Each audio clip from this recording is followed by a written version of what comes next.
Well, looking at this scum on the edge of this bowl, I realised that it scummed to my attention that I haven't done a Westclox video in a while, and well, right, let's go on. I just saw. I'm sure you're familiar with Greg, Gregola Productions, the Gregola Horology Club, Gregola Horology Channel, etc. And a video he has recently made about a Westclox Big Baby Ben Style 8 made in 1980, I believe. Riveted movement. And in it, he mentions that both him and the Watchworks, another channel I recommend, who also covers Westclox things among other things, mostly watches, I suppose, by the name, pocket watches and stuff that is.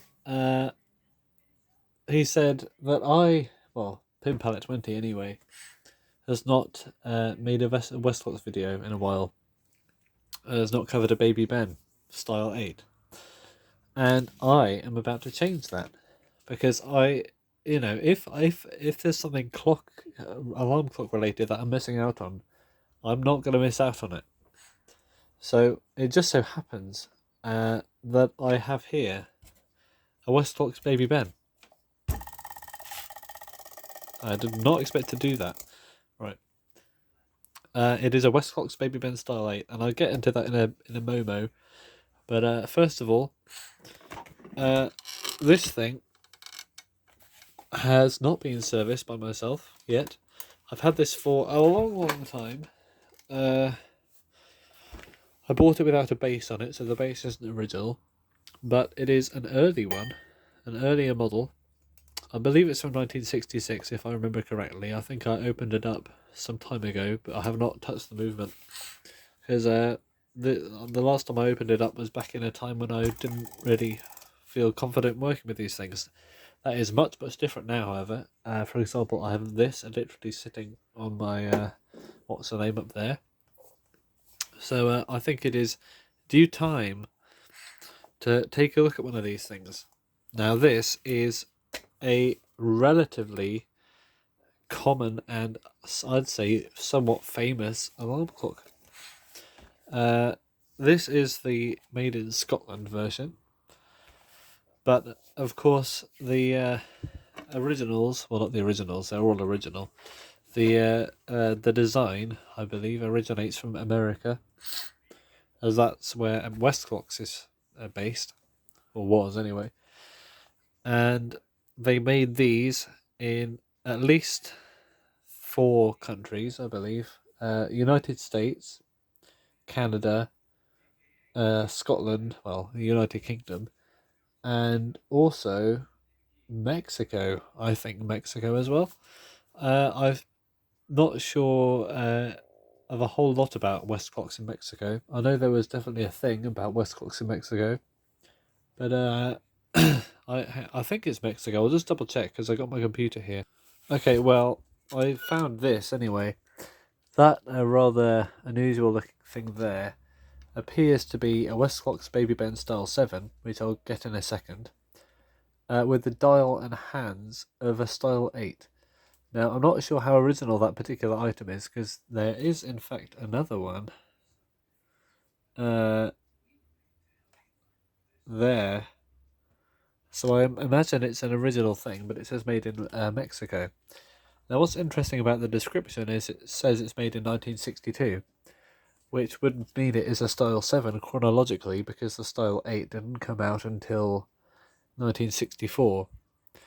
If that is the case, then that dial design is the first instance of that design, because that dial design, as far as I know, came out with the Style 8 in 1964, and the Style 7s had a different design.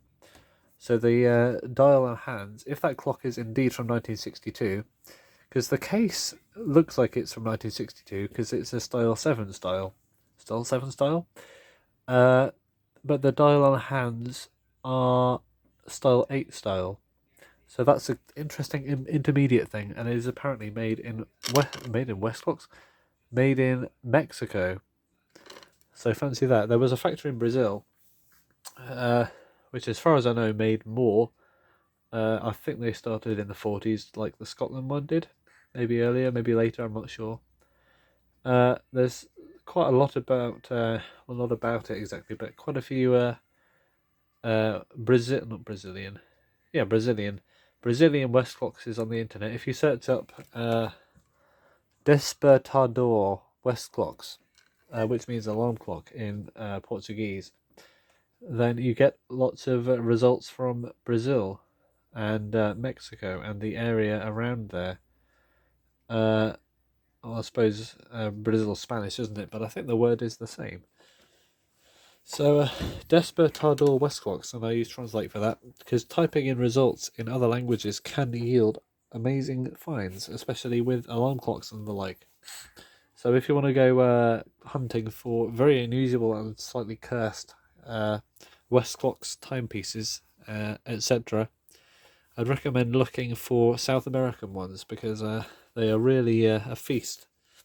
Anyway, I'll get my style 7. Now, I'm sure countless other Westclox YouTubers have explained this already, but just to reiterate and to keep myself into the loop as well, and make sure this channel is just as a effective learning resource as the other ones are. Here is a style 8. It is called 8 because 8 comes after 7.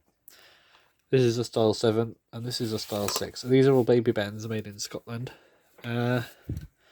And they are called style, not by Westclox themselves, I don't think, but because Westclox came out with new designs every now and then. I believe the style 6 here started in 1948. I believe the style 7 started in 1957, maybe 56, not sure. And the style 8, 1964. And they're just called styles by us collectors and researchers because it is an easy way to describe what exactly you're looking at. And it's helpful because when you're working on them, these are all put together in slightly different ways, and the movements inside them have differences as well. The actual names are on the bottom here. 61Y is the style 7. Well, this is upside down, but I don't believe this does have a model name, actually, unhelpfully. It probably does, but I don't see it. Maybe it's 107, 106. I'm not sure. Well, it's a baby Ben anyway, let's just say that. Here we have 61V. So V, Y, I don't know what would W and X be? That'll be my next question. Was there a mysterious 6.5 or something like that? Let's just check a Big Ben. So I have here a Big Ben of the similar ilk, and unhelpfully there is no 61 number. It instead has 107004. That might be a model name. However, I think it's more likely to be the casting design for the base, because other Westclox ones made in this country have, well, I suppose this nation anyway, have these numbers. Let me just get a couple more. So I have here some more examples of Westclox clocks with model codes, not necessarily model names, because the model names I don't believe reflect the codes, and vice versa. But this here, Westclox, what is this called? Sleep meter, I believe, has a code on the bottom of 107131. Actually, I think W and E2 is the casting number, with 2 being the mould number, and W and E maybe being the casting company, but 107131. 107032. Lark, that's the model name. This Canadian style 6 Big Ben is 48H. Oh, hello. And this Big Ben style 8 is 107104. Now this has Australia on the base for some reason. The Baby Ben we'll be looking at today also would have had Australia on the base because that's what the earliest ones had. This is from 67, so around that time and earlier would have had Australia on the base. This base is not original because I bought this without a base on it because I just wanted an earlier one, and instead I took the base off a later one and put it on there because I just wanted it to have a base because it deserves one. But also a few of the earlier ones made here don't have die-cast bases, but instead have the model code on the dial. For example, this one is a Good Morning from 1949, and the code is model 66. Simple as that. This one is a Spur model 66AA. Simple as that. Spur. And this one is a sleep meter, which doesn't say on the back, but the model code is B66BJ. So yeah, that is what we're dealing with here. I'll put all these away now. Now back to the Style 8. I mean, Greg did say this in his video, but I'd like to reiterate because I do believe it to be true. The Style 8 Big Ben was probably Westclox's, well, in the modern day, Westclox's most iconic design, with the oval bezel, oval because it's wider on the edges than it is on the top and bottom, and simple little base and attractive 1960s design. These two are earlier versions of their models. They have all metal controls on the back, no plastic ones. They have solid metal bases instead of plastic bases. And they have the ribbed stripy knobs on them rather than the knurled ones, sort of cross-hatched ones. And they would have both had red feet as well. Yeah, the dials are also paper, like a sort of papery finish, and the plain dial versions, not the luminous ones, had painted brown hands. And you can see also that the lines, the sort of sunray lines, are metallic, printed metallic on the paper, and they're all sort of slightly off brown. Same with the hands, they're not black, they're slightly brown. And yeah, the earlier ones especially are very nice and solid, and they feel great. They've all got plastic lenses. They have had plastic lenses since the mid-50s actually, with the Style 7s, which have plastic lenses. And yeah, these earlier ones just have a sharper, more crisp feel than the later ones did when they, because they made these ones up until the 80s, and they really, weren't that nice by then. But these earlier ones are still somewhat solid and a nice, attractive clock. So a very nice, small and compact, very compact alarm clock for your bedside, I suppose. But it's small enough, the Baby Ben, to stick it in your pouch and take it on you with your travels to wherever you might be going. Perhaps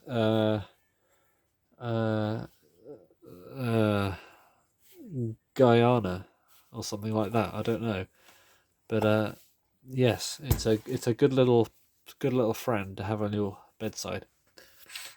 Now with the earlier ones, not so true for the later ones, because of course cheapening down means making everything more simple.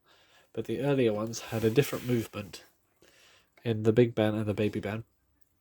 The Big Ben, of course, having this extra key up here, and that is for the repeat alarm function. I don't know why exactly they had a whole separate section for the alarm. I'm really not sure why that is, to be honest, but later on they just gave them the same movement and still managed to make it a repeater. So whatever the intention was with giving this whole thing an extra bit of movement. I'm kind of glad they did, because it's nice to have a slightly more bulky thing to work on than just having this tiny little movement in both clocks, because it would be a bit silly having this tiny movement in this big alarm clock, wouldn't it? But of course later on they did do that, so oh well, get an early one. And this also only applies to the Scottish made ones, by the way, because the American ones had a different movement in the Big Ben. Right, let's carry on as we were. So, yes, Baby Ben, Style 8, 1966, if I remember correctly. We will find out. And what is interesting about this one is, unlike the slightly later ones, this is from about 1968, the movements have these two holes here. And this early one here from 66 and before have an extra little piece of metal, and I'll show you exactly what that is in a second. But these two holes will come clear, and you may wonder, why did they change that? Well, cheapness, yeah, I assume. Right, let's get into this thing. So, yes, the Style 8. But before we begin, a quick word from today's sponsor. Do you like music from a long time ago? Well, you're in for a winner with this one. Champion of Records on YouTube is a channel with a lot of music ripped from records such as this. Old British 78s and the like. So why don't you check that out? Okay, let's carry on. Yes, it's my channel. Haha, I have multiple channels, more than you might think actually. I'm spreading like an old tree in a desert. No, that doesn't work, does it? An old tree and a young tree in a nutrient-rich forest. Yeah, that's a better analogy. Anyway, that's a lot of 17 minutes and 30 worth of not much. Let's actually do the repair. So what does this clock actually need doing to it? Because you might think, well, yeah, you got this clock, but it's working. So what are you going to do to it? Why do you need to take it apart and dismember it? Well, the reason I need to give this a service is because it hasn't been serviced in a while. Probably many, many years, decades. That is the simple answer. Because these things, as you will find out when we open it up, go bad like bread. So you need to refresh them. So I've got my screwdriver here, and let's tear into this thing. But wait, I think this video has been long enough. Let's put the screwdriver back over there, and can this focus this close? I think it's focusing on the actual glass itself, the plastic. I've never noticed that before. Very interesting. Right. Yes, I will do this in another video. Sorry, but I will make it clear to the people watching with the title that this is not actually going to be repairing.